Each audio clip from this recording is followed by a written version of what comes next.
Welcome to Pindar Poetry. We hope you learned something new. You begin by opening the Flow Graph panel and importing the footage you will use. This gets you into the node workflow fast. Create a composition with the correct frame rate and resolution, then add an expression controls layer to hold shared parameters. Once done, drag nodes into the graph. Source, transform, and output nodes first.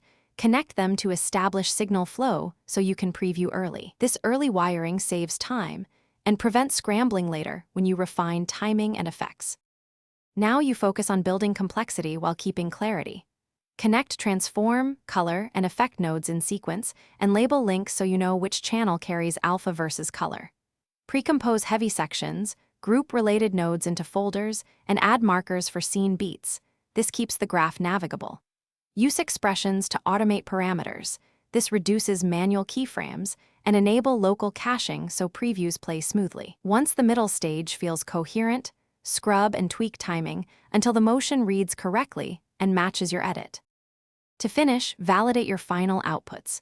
Check color space, render size, and render settings, then clear caches and bake any procedural nodes to avoid surprises. Export through the render queue or Adobe Media Encoder using a lossless intermediate if you plan color grading. If something goes wrong, like missing outputs or errors, first relink assets and reset preferences. If a plugin causes crashes, disable it and isolate the node. This troubleshooting path quickly restores a working graph, so you can re-export without losing time. Thanks for watching. Consider subscribing if we helped you.